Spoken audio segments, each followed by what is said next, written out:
Александр, приветствую. Привет, Саня. Да. Итак, сегодня хотели бы поговорить простыми словами, на самом деле, о сложных каких-то материях, о технологиях строительства. Все время поднимаются у наших партнеров, у инвесторов вопросы. Так как на Бали, так или иначе, не самая простая где-то погода, возможно, то есть все слышали там о некой сейсмике, о дождях, о плесени и так далее. Вот хочу сегодня каждый из этих вопросов на такие кирпичики разобрать.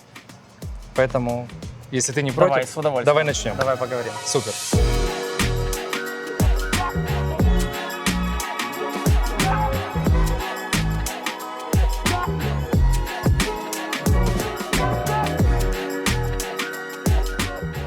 Итак, где мы находимся вообще? Мы на площадке отельного комплекса Амани Миласти. 300 метров до океана. Здесь сейчас работает уже порядка 50 человек на этапе фундаментной плиты.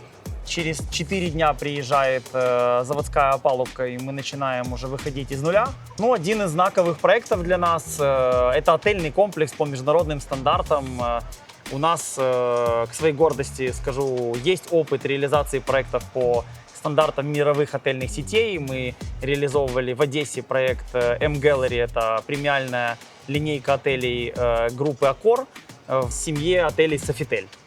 Это высокий стандарт очень, там больше 200 томов различной литературы по инженерным сетям, по конструкциям, по стандартам шумоизоляции, теплоизоляции, производства работы и так далее. Мы еще, когда сейчас пройдемся по площадке, я немного обязательно поговорим об этом. Здесь речь идет о проекте мировой сети Windham. Это также известнейшая в мире сеть отелей, больше 9 тысяч. Туда приезжает Supervision, то есть команда надзора за строительством от отельного оператора.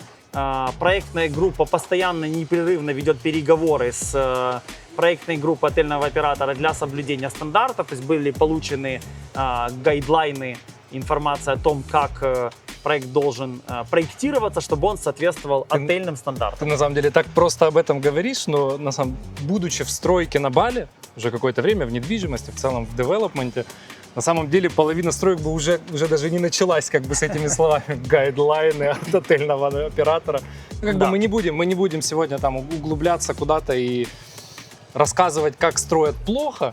Да, это можно там отдельно посмотреть. Но тем не менее, первое время, когда пошла волна строительства на Бали, то есть много залетело, скажем так, аматоров на рынок, да, то есть и это неизбежно влияло на качество. Поэтому именно мы сегодня снимаем, и какие-то вещи я предлагаю прям в детали залезть, посмотрим, вот какие технологии присутствуют.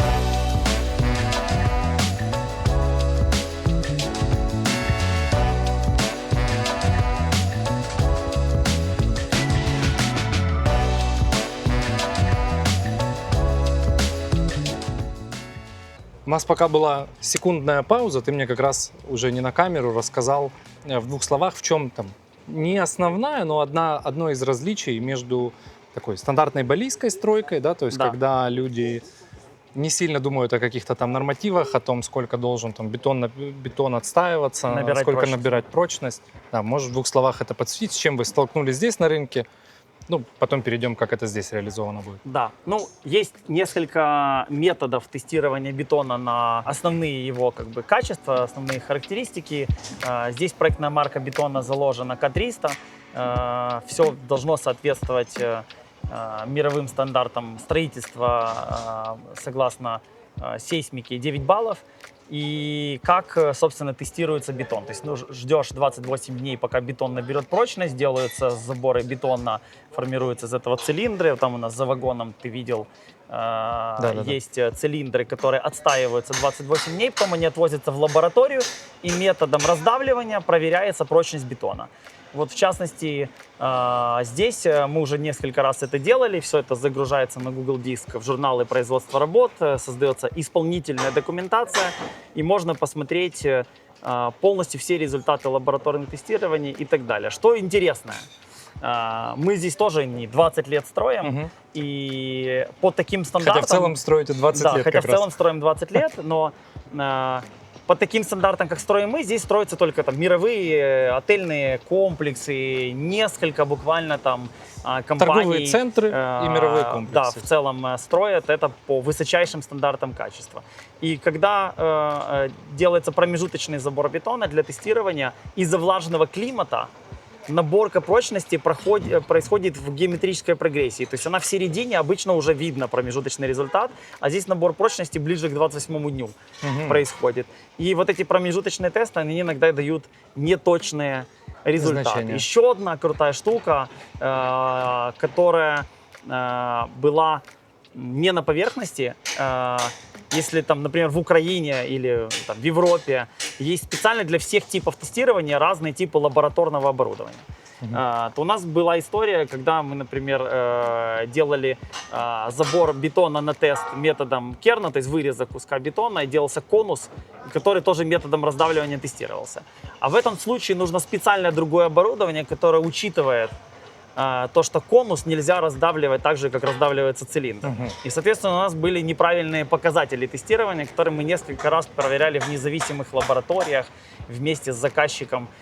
Проверяли обязательно это в несколько ступеней, для того, чтобы быть уверенными, что нигде не допущена ошибка.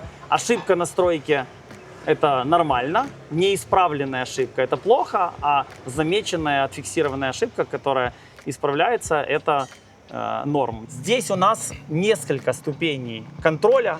Как я уже сказал, у нас есть своя внутренняя служба технического надзора, которая контролирует работы. Есть независимый технадзор, который раз в определенный период времени делает технадзор объекта для того, чтобы вообще полностью исключить заангажированность. И так как это отельный комплекс, что этот проект очень сильно отличает от многих других проектов, здесь еще присутствует команда супервайзеров от бренда Винхэм, от отельного оператора Винхэм, которая по договоренности сюда будет приезжать раз в месяц, прилетать из Сингапура для проведения своего технического надзора и создания заключений. Уже на самом деле инженеры прилетали, то есть они прилетают не когда-то, потом в конце, когда принимают уже отель, и когда вот эти все красные ленточки режутся, а на каждом этапе, то есть на фундаменте, потом мы выйдем, когда выйдем с нуля, тоже будет, и на каждом этапе они будут присутствовать. А теперь, как я и обещал, то есть, да, если простыми прям словами, да, то есть, не прям все сталкиваются там везде со стройкой, на что влияет, вот в бытовом плане, на что влияет качество бетона? Качество бетона влияет на прочность здания.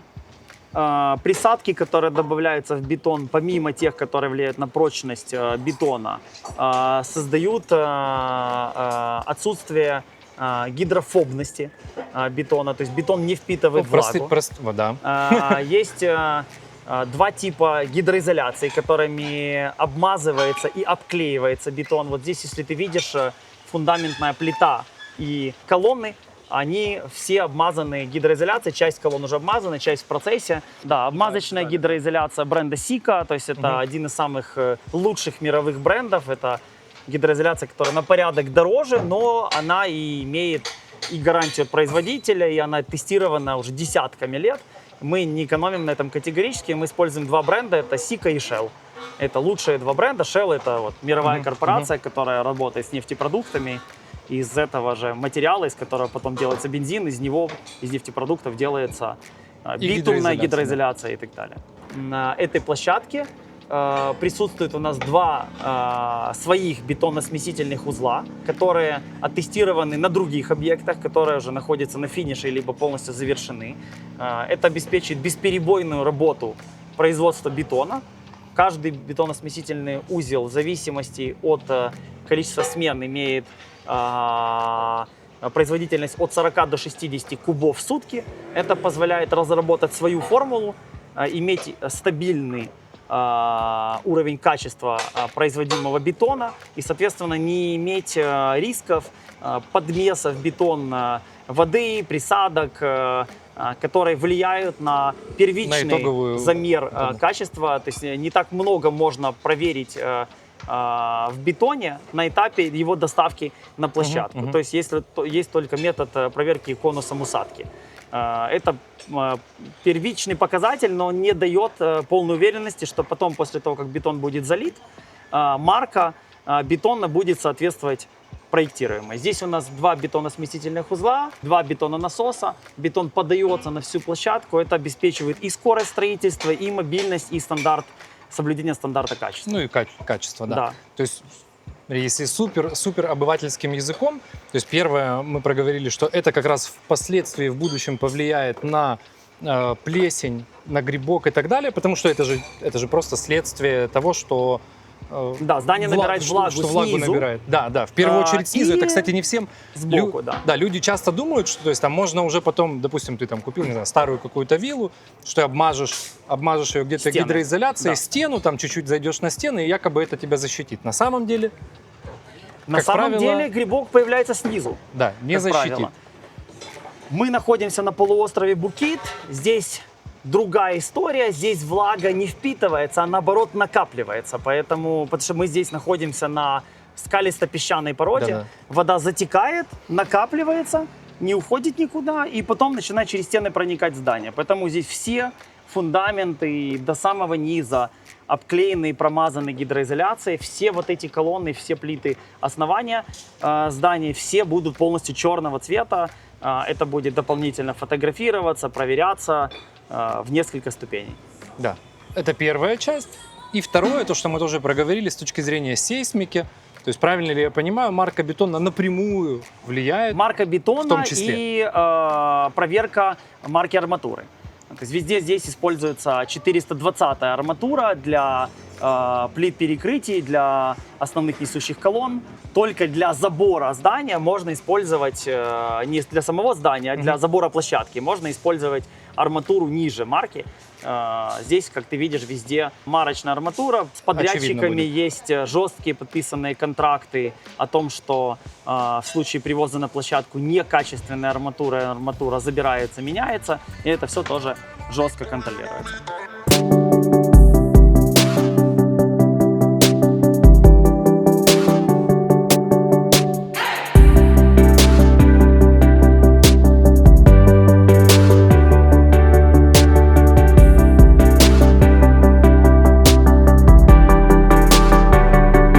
Партнеры видят уже как бы, да, рендеры, итоговый материал, Да. итоговый вид, и многие забывают, то есть как бы продавая красивые картинки, забывают про то, что именно внутри. И, по сути, это там основная сегодняшняя тема нашего разговора. Вот, для того, чтобы вот это все, то есть даже если это сделать сразу, да, но чтобы это через год не покрылось плесенью, не развалилось. Да. То есть это же консервативная инвестиция. И стало быть очень важно, чем дольше у тебя здание, ну как бы и в целом твоя недвижимость простоит без реноваций, Да. тем больше денег ты заработаешь.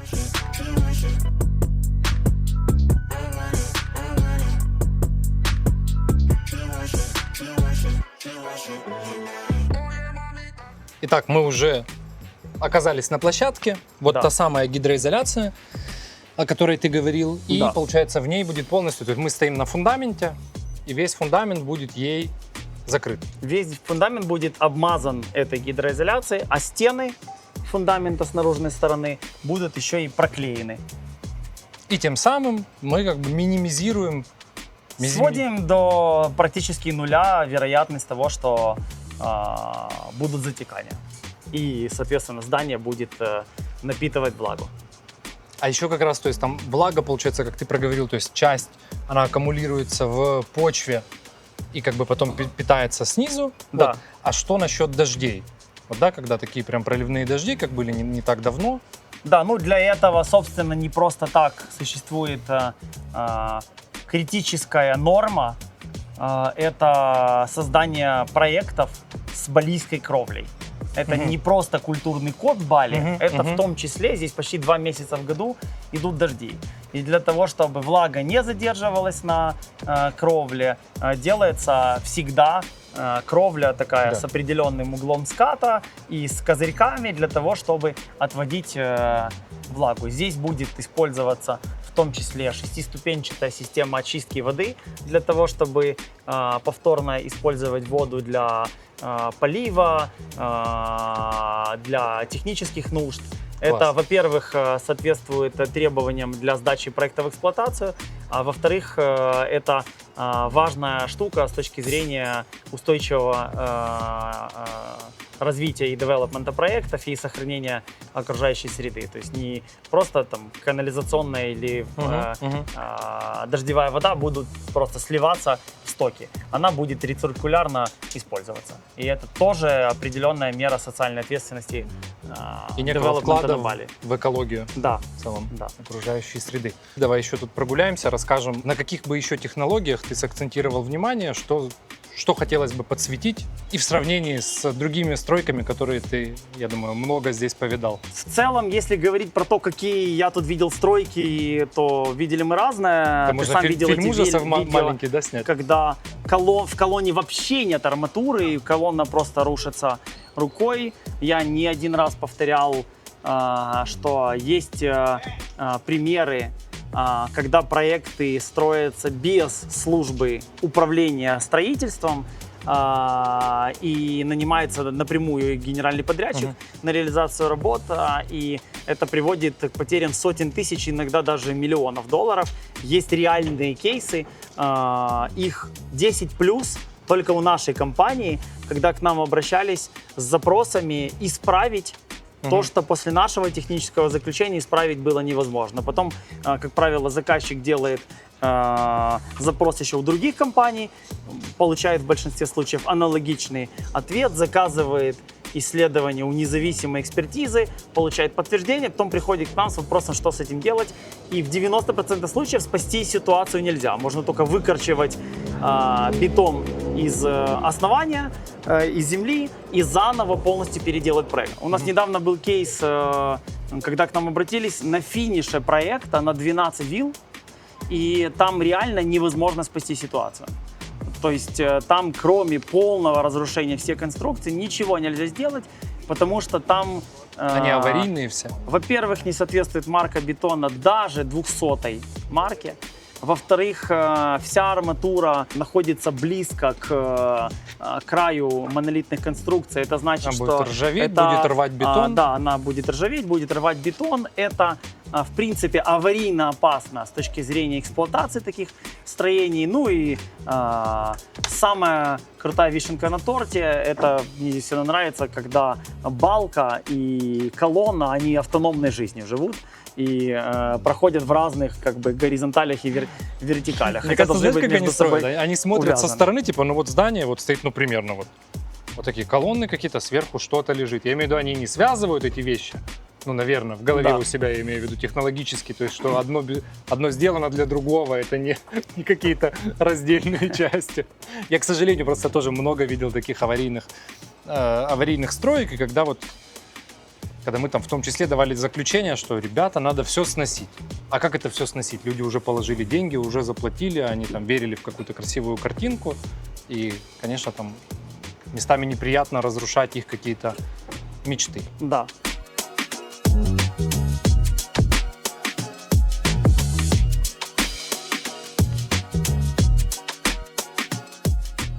Расскажи еще в 2 словах о реализации в целом проекта, вот на что бы ты еще хотел обратить внимание. Да, ну, повторюсь по поводу заводской опалубки. Весь проект здесь будет строиться с применением китайской заводской опалубки, которая ничуть не хуже, чем такие бренды, как Perry. Мы тестировали эту опалубку на других проектах, собирали обратную связь от нескольких коллег по рынку для того, чтобы вообще иметь там полное представление о том, что для такого там ответственного проекта будет использоваться самое лучшее, что есть на рынке технологий. Здесь собственное производство бетона, здесь параллельно работают 2 опытные компании, которые льют монолит. Мы разделили объемы по деформационным швам здания, и здесь работают параллельно 2 опытных подрядчика. Несмотря на доверие к этим подрядчикам и понимание, что они справятся, мы всегда следуем принципам снижения рисков остановки, замедления темпа строительства до минимума. Поэтому, следуя и здесь этим принципам, здесь работают два классных опытных подрядчика То есть путем параллельно. и диверсификации, и в то же время, то есть они понимают, они друг друга как будто даже лучше делают. Да, Ну, потому что да, они понимают, что безусловно. они... Конкуренция Да. рождает прогресс. 100%, как и в любом рынке. Ну и если говорить про то, что под капотом этого проекта находится, здесь большое количество технологий. В любом случае, еще раз, наверное, я повторюсь, это отель, это не просто комплекс апартаментов. Здесь почти 50% всех площадей — это места общего пользования, ресторан, спа, коридоры, лифтовые, постирочные и прочее. Здесь используется VRV-система, это в принципе от бренда Daikin, то есть японский бренд. Система, ты задавал мне вопрос, что влияет на ROI проекта. Да. На ROI проекта не только эксплуатационные расходы влияют, но и переменные расходы, такие как коммунальные расходы. Так вот, VRV-система — это самое современное, что есть на рынке. Есть сплит-система, это, условно говоря, в Да. каждой комнате кондиционеры вешаются. Есть мультисплит-система, это когда один наружный блок, несколько кондиционеров. Есть фан-койл система, а VRV-система — это уже как бы система элементов умного дома, когда ты можешь в зависимости от использования комнат или времени заселения людей подключить системы там, охлаждения воздуха, Такой убавить температуру. климат-контроль. То есть это климат-контроль отеля. Мгм. Вот, это важное отличие. Здесь у нас в этом проекте своя автономная трансформаторная подстанция. То есть это тоже позволяет проекту быть автономным на случай отключения света, электроэнергии, и отель продолжит работать. Здесь свой накопитель суточного объема воды. То есть, если, например, опять же, отключилась вода, то сутки комплекс вообще полностью автономный, и потом методом подвоза можно эти резервуары наполнять для того, чтобы проект дальше мог эксплуатироваться в случае каких-то там форс-мажоров, Чтобы экстраординарных. это никак не влияло на ситуаций. конечных, вот, то Да. есть, там, на гостей, на туристов. То есть их вообще не должно волновать, что здесь в округе происходит. Мы максимально заботимся о их комфорте, о качестве их отдыха. Да, Тем самым повышаем косвенно ROI. Шикарно. все так. Да, вот мы и подошли к той самой арматуре, тоже к важной очень составляющей любой стройки. Расскажи еще раз в 2 словах, почему это важно. И, правильно я понимаю, вот у нас как раз маркировка 420. Да. Марка арматуры, вся арматура 420, особенно, повторюсь, которая используется для несущих конструкций и принципиально важных архитектурно- и инженерных решений. Что важно еще сказать, есть вещи, скрытые, скажем, от глаз инвестора или обывателя. Вся арматура перед заливкой очищается, защищается. Здесь такой баллистский метод используется установки так называемых стульчиков перед установкой опалубки. Собственно, вся конструкция обрабатывается, защищается, делаются выпуски защитной пленки для того, чтобы перед заливкой плиты основания вся конструкция была защищена, и потом ее не нужно было дополнительно очищать, тратить на это время, человека, часы, ресурсы и так далее. То есть стройка ведется еще и эффективно для того, чтобы соответствовать достаточно жесткому графику, который у нас есть по реализации проекта. И этот график весь подписан 2 сильными компаниями, которые отвечают за монолит. Уже ведутся работы по подготовке комплектации проекта. То есть мы практически на финише по полному пониманию всего наполнения проекта. Уже на этапе готовности фундаментов мы заканчиваем проводить тендеры на фурнитуру инженерных систем, на комплектацию объекта предметами декора и так далее. То есть работа ведется, мы видим результат работы Наперед, в том порядка числе, да. месяца стройки на площадке, но на самом деле подготовительная работа уже ведется порядка 6 месяцев. Поэтому, если вы выбираете объект для инвестирования, неважно, на Бали, еще где-то, вот мы только что гуляли, когда там внизу показывали арматуру, гидроизоляцию и прочую историю, то есть когда вы смотрите объект уже готовый или на финишной как бы прямой, обязательно запросите у девелопера, пусть покажет вам, как это смотрелось, как это выглядело на всех этапах производства. Конечно. Потому что очень часто, ну, как ты знаешь, там, когда мы оцениваем уже готовый проект, ну, ты не то, что половину, 80%, 85%, наверное, не видишь. То есть ты только косвенно можешь сказать, как там что.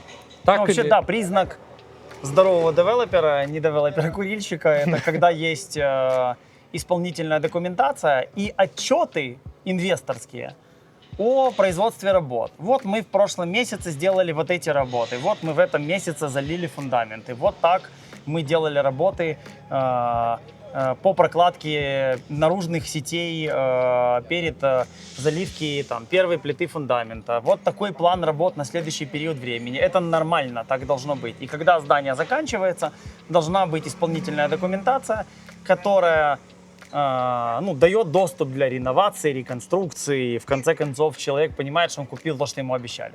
Да, да. Но опять-таки, вот ты проговорил, как ты сказал, что это некая база, и я полностью с этим согласен. Но, как мы видим, то есть, когда рынок какой-то формируется, то часто эта база, к сожалению, где-то... Часто это база, которая не база. Да. А вот как раз возвращаясь к вопросу вот этой базы, как бы это очевидный вопрос, но тем не менее, он риторический, я подразумеваю ответ, но тем не менее. Как ты считаешь, да, будет ли отличаться по деньгам в цене Да. реализации такого плана объект? И, к примеру, мы строим условные ноунейм апартаменты просто какими-то балийскими руками. Да, существенно будет отличаться. Процентов 20-40 будет отличаться, а от такого проекта будет отличаться, наверное, на максимум. Потому что, опять же, это международный отельный оператор, который не позволит собрать сарай. В целом, спасибо компании ТЭУ за то, что дают возможность бескомпромиссно реализовывать проект по качеству. Ну и если сравнивать с объектами, которые строятся хозяйственным способом, то это совсем другая история. Опалубка, контроль качества, промежуточные звенья по управлению качеством и контролем,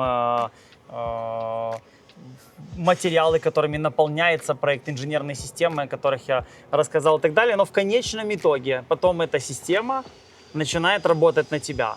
Эксплуатационные расходы ниже, коммунальные расходы ниже, объект сдается в сроки, да и в конечном итоге ты получаешь свойства капитализации недвижимости, Да. а не просто Какую-то головную боль, с Да. которой потом нужно будет жить. Поэтому, когда задается вопрос и просто сравнивается в лоб, грубо говоря, квадратный метр, это не всегда профессионально. Это часто аматорская история, то есть если сравнивать любой квадратный метр любой недвижимости. Какого-то отеля, каких-то апартаментов, какой-то непонятной виллы, Да. какого-то старого фонда. Это не профессиональный подход, поэтому тоже обращайте внимание, как брокеры, партнеры, агенты с вами работают при выборе объекта инвестирования. Тут отдельный вообще в целом вопрос, тут вообще не про качество строительства. Я бы порекомендовал всем пообщаться с чатом GPT или посмотреть ролики на YouTube, как считается правильно финансовая модель. И финансовая модель, она не про стоимость квадратного метра, она про показатель окупаемости, про проверку данных и про понимание, из чего состоят расходы инвестора, который купил отельный номер. Ну и не могу не спросить, я знаю наш внутренний ответ, да, но тем не менее интересно, как ты это видишь, почему компания Теус выбрала именно вас как службу заказчика и доверила вести столь значимый проект? Люди. Я считаю, что люди работают с людьми, и всегда все сводится в конечном итоге не к бренду или рекламе, а сводится к тому, кто те люди, которые стоят за Инстаграмом, Фейсбуком, сайтом и подписанным контрактом. У нас супер квалифицированная команда. Я реально горжусь работать с этими людьми в одном коллективе. Это все люди, которые построили огромные проекты, имеет опыт работы в международных компаниях в разных странах. И, кто-то 3 года, а кто-то 5 плюс лет работает в балийской реальности, понимает, как работать над проектами. И, к слову, важно отметить, что здесь у нас сайт-менеджер это один из тех людей, ну, с которыми мы, надо сказать отдельно ему слово благодарности, были знакомы на самом старте компании. Мы разглядели друг друга, а Гиде работал при реализации Bulgari отеля и Six Senses. Он в целом образованный, дипломированный инженер, имеет все лицензии на работу. И это, в принципе, классный человек. Мы доверяем ему, мы прислушиваемся к нему как к мостику между нами и индонезийскими командами, которые с нами работают. И начиная от службы снабжения и заканчивая головой компании, здесь каждый человек глубоко в проекте. И, ну, наверное, получается выстроить компанию, которая любит своего клиента, которая полностью живет интересами своего клиента, а клиент может заниматься теми вопросами, которыми не занимается наша команда. Соответственно, я думаю, здесь вин-вин история. Встретимся 100%. и поговорим об этом обязательно еще несколько раз на протяжении реализации проекта, но мы делаем все для того, чтобы и вас, и в целом клиентов и партнеров, с которыми мы работаем, не то что не подводить, а превосходить ожидания. Ну, наверное, так будет звучать, может, как некая промо, но я в это верю искренне, в то, что говорю. Я думаю, что ты на самом деле без какой-либо там рекламы и просто комплементарности абсолютно так. И то есть там первое, вот там часть того, что ты проговорил, можно упаковать в слово репутация. Я прям подтверждаю, и непосредственно у Александра, и у компании «Атмосфера» кристальная репутация. И второе, то есть ваш подход в деталях, в мелочах. То есть на самом деле, я не буду говорить, что вы прям вот единственные, да, то есть на Бали, кто настолько подходит в деталях и в мелочах, и кто может реализовать проект подобного плана. Но точно вот одни из очень немногих, кого там на пальцах, наверное, одной руки можно посчитать. Поэтому за это я тебя благодарю. Это очень взаимно. Спасибо Благодарю за доверие. за сегодняшнюю съемку. Да.